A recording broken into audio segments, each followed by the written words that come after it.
Perempuan yang satu ini memang tidak setenar Raden Ajeng Kartini yang disebut-sebut sebagai tokoh emansipasi wanita. Namun kiprahnya dalam membebaskan kaum Hawa dari belenggu kebodohan tak usah diragukan. Dunia sudah mengakuinya. Hingga sekarang mercusuar perjuangannya masih bersinar dan terus menebar cahaya ilmu. Dia adalah Rahmah El Yunusiah. Perempuan kelahiran Padang Panjang, Sumatera Barat 29 Desember 1900 itu merupakan pendiri Diniyah Putri, pesantren khusus perempuan pertama di Indonesia. Sekolah tersebut dirintis Rahmah kala umurnya masih 23 tahun, tepatnya pada 1 November 1923 dan sampai saat ini masih beroperasi. Di kala negeri ini belum merdeka, saat penjajahan mencengkram sadis bumi pertiwi, Rahmah El Yunusiah bergerak nyata dalam membebaskan kaum perempuan dari keterbelakangan. Di usianya yang masih muda, putri pasangan Muhammad Yunus dan Rafi'ah itu tumbuh menjadi perempuan muda yang berbahaya. Dikatakan berbahaya lantaran gerak-geriknya mengancam pemerintah kolonial, sehingga dijuluki ibu pasukan ekstremis. Bukan saja di era kolonial Belanda, saat Jepang berkuasa pun sama. Prinsip dan perjuangan Rahmah El Yunusiah tidak goyah. Rahmah dengan tegas menolak tawaran bantuan dari kolonial Belanda lantaran ogah didikte. Ia tidak mau sekolah yang didirikannya berada di bawah pengawasan Belanda dan organisasi manapun karena ingin bebas dari kepentingan politik apapun. Satu-satunya yang menjadi pijak gerakannya cuma ajaran Islam. Apapun yang dilakukannya, termasuk membela tanah air, harus berlandaskan iman sebagai wujud pengabdian kepada Allah Subhanahu wa Ta'ala. Rahmah pun menolak peraturan Belanda tentang ordonansi sekolah liar yang bertujuan membatasi pendidikan bagi pribumi. Ia menentang dan enggan mendaftarkan sekolahnya ke pemerintah kolonial. Akibatnya ia dibawa ke pengadilan dan didenda 100 gulden.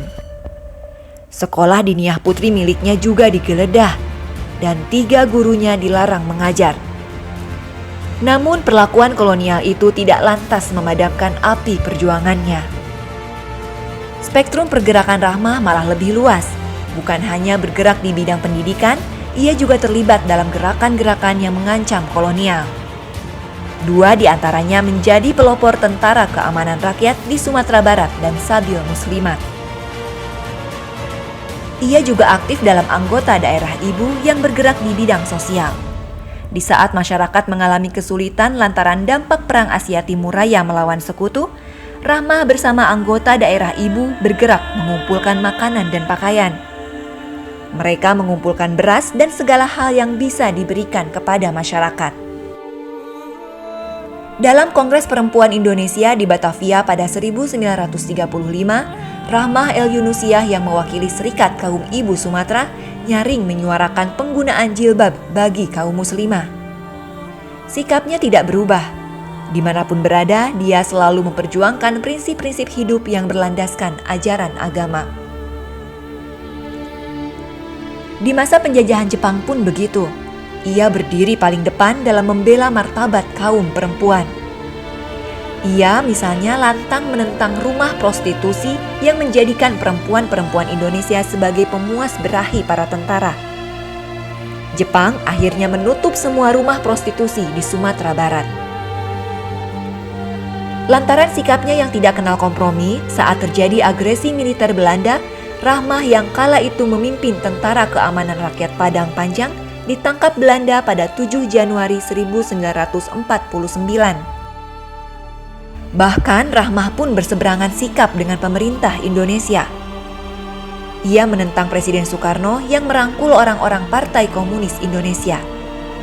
Rahmah lantas bergabung dengan pemerintahan revolusioner Republik Indonesia yang didirikan Syafruddin Prawiranegara di Bukit Tinggi pada 1958. Lantaran dianggap kelompok pemberontak, pemerintah Republik Indonesia bergerak untuk menumpas PRRI. Kendati sempat masuk keluar hutan untuk menyelamatkan diri dari kejaran tentara Indonesia, Rahmah tertangkap pada Agustus 1961. Padahal sebelumnya pada Juni 1957, Rahmah diundang ke Universitas Al-Azhar Mesir dan diberi gelar Syekhah, setara dengan doktor honoris causa. Gelar kehormatan itu baru pertama kali diberikan Al-Azhar kepada seorang perempuan. Kedatangan Rahmah ke Al-Azhar mencatat sejarah baru di salah satu kampus tertua di dunia itu.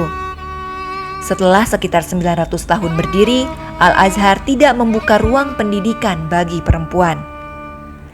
Namun sejak Imam Besar Al-Azhar, Abdurrahman Taj, pada 1956 berkunjung ke Padang Panjang dan melihat sekolah yang didirikan Rahmah, ia terinspirasi untuk melakukan hal yang sama di Al-Azhar.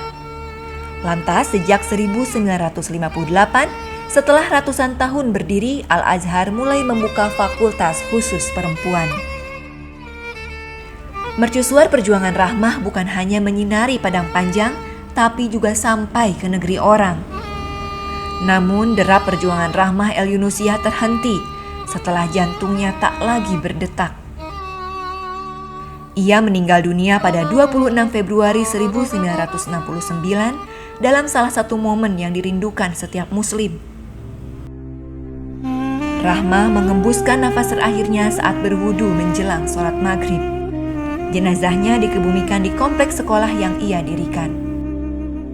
Sejarah boleh saja mencatat namanya tak seharum Kartini. Namun sepak terjang Rahmah El Yunusiah dalam membebaskan kaum Hawa dari belenggu kebodohan terasa nyata hingga sekarang. Saat ini perguruan diniyah Putri Padang Panjang telah berkembang pesat dengan memiliki 5 program pendidikan, mulai dari taman kanak-kanak hingga sekolah tinggi.